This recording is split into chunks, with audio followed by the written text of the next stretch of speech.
पंजाब में mainly 3 active political parties हैं। पहली है कांग्रेस, दूसरी अकाली दल और तीसरी है आम आदमी पार्टी। देखो बीजेपी भी कह सकते हैं क्योंकि अब तक अकाली दल और बीजेपी साथ मिलकर के चुनाव लड़ते आए थे, लेकिन किसान बिल के बाद हमने देखा कि अकाली दल ने एनडीए से अपना दल अलग कर लिया। जाहिर है कि अकाली दल के अलग होने के बाद बीजेपी पंजाब में हाथ पैर तो पक्का मारेगी। आज इस एनालिसिस में समझते हैं कि कैप्टन अमरिंदर सिंह बीजेपी के साथ जाएंगे, खुद की पार्टी बनाएंगे, या फिर आम आदमी पार्टी का पल्लू पकड़ेंगे, दामन पकड़ेंगे, और कांग्रेस को क्या नुकसान होगा। इन सारी बातों को क्रिस्टल क्लियर वे में आज मैं एनालाइज करना चाहूंगा। लेकिन अब $1 मिलियन जो सवाल है वो ये है कि कैप्टन अमरिंदर सिंह मुख्यमंत्री पद से इस्तीफा देने के बाद अब क्या करेंगे, ये बड़ा सवाल है। क्या अमरिंदर सिंह बीजेपी के साथ जाएंगे क्योंकि उनके आरएसएस और मोदी से सीधे संबंध है, और अमरिंदर सिंह ने पिछले दिनों दिल्ली यात्रा के दौरान प्रधानमंत्री मोदी और अमित शाह दोनों से मुलाकात भी की थी, और इसीलिए ये जो कयास हैं और तेजी से बढ़ते गए हैं। पहले ही बता चुका हूं कि बीजेपी के पास पंजाब में कोई बड़ा चेहरा नहीं है। ऐसे में पंजाब में कैप्टन और बीजेपी एक दूसरे के लिए बिल्कुल सही विकल्प साबित हो सकते हैं। कैप्टन अमरिंदर भी राष्ट्रवाद को लेकर के प्रखर और मुखर दोनों ही रहते हैं। बीजेपी भी राष्ट्रवाद की राजनीति करती है, लेकिन यहां पर अमरिंदर सिंह बीजेपी के लिए मुसीबत का पहाड़ खड़ा कर सकते हैं, और खुद अपने लिए भी अमरिंदर सिंह बिल्कुल ठीक वही स्थिति पैदा करेंगे। वो कैसे? देखिए, साल भर से ज्यादा का वक्त हो चुका है। राकेश टिकैत की अगुवाई में किसान आंदोलन चल रहा है। 3 बिल वापस करने की मांग पर बीजेपी किसानों को घास तक नहीं डाल रही है। पंजाब में खेती से आय करने वाले किसानों की तादाद काफी ज्यादा है। ऐसे में समझिए कि पंजाब में मौजूदा स्थिति को देखा जाए तो यहां पर किसान आंदोलन एक बहुत बड़ा मुद्दा है, और अगर चुनाव के नतीजे पर इस मुद्दे का स्पष्ट असर आपको अगले साल दिखने वाला है, अगले चुनाव में दिखेगा। अगर कैप्टन बीजेपी के साथ आते हैं तो उन्हें आंदोलनकारी किसानों के गुस्से का सामना करना पड़ेगा। राजनीतिक तौर पर अमरिंदर सिंह का कद में डेंट लग जाएगा, और दूसरा उपाय यह भी है कि कैप्टन अमरिंदर सिंह जल्दी ही मोदी सरकार को मना करके किसानों के हक में फैसला करवा देंगे तो फायदा हो जाएगा, लेकिन जिसकी संभावना वाकई बहुत कम लगती है। अकाली दल के अलग होने के बाद पंजाब में बीजेपी अकेली पड़ गई है। किसानों के आंदोलन के कारण पंजाब में बीजेपी का जनाधार बहुत हद तक सिमट गया है, तो इस वाले पॉइंट पर हमारी दाल नहीं गलेगी।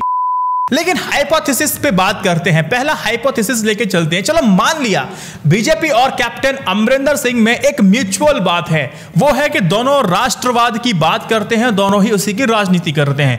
अगर वो हाथ मिलाने की संभावनाएं, मतलब ये जो है ये हाथ मिलाने की संभावनाओं को बढ़ा देगा और इसमें कोई समस्या नहीं आएगी। लेकिन दोस्तों, आपको बिल्कुल बेसिक बात ध्यान रखनी होगी कि उत्तर प्रदेश, बिहार, मध्य प्रदेश जो आपकी हिंदी बेल्ट है, जिस तरह से राष्ट्रवाद वहां काम करता है वो पंजाब में काम नहीं करता है।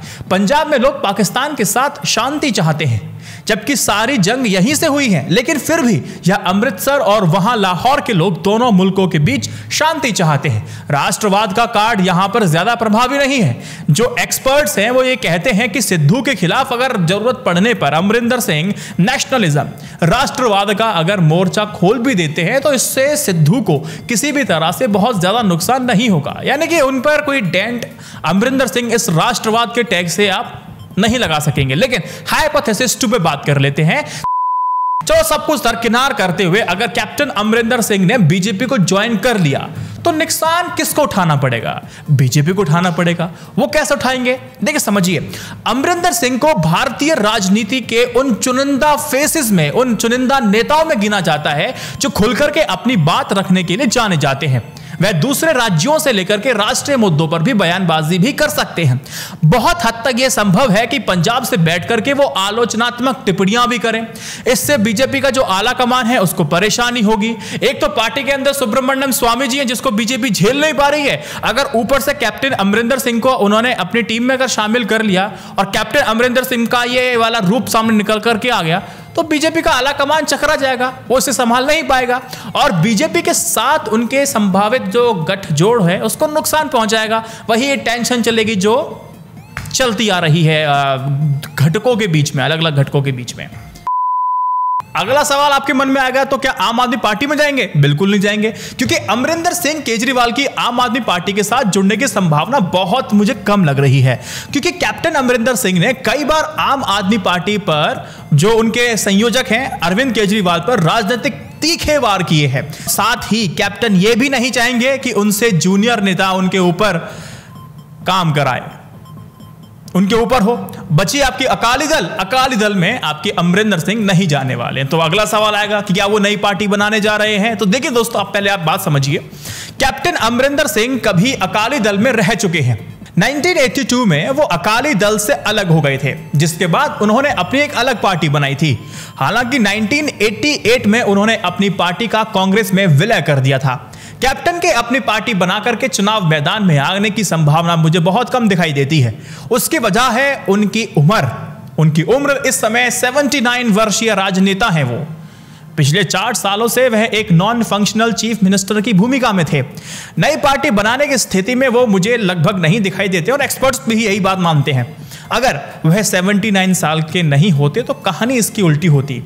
मैंने आपको अपने पिछली लाइव में मैंने आपको बता दिया है कि कैसे सिद्धू अगले पंजाब के सीएम बन सकते हैं, जो फरवरी में चुनाव होने वाले हैं। लिंक मैं डिस्क्रिप्शन में दे दूंगा। कल मैंने विस्तार से इस पर बात की है। हेडफोन लगा के सुनना तो आपको बात और स्पष्ट सुनाई देगी।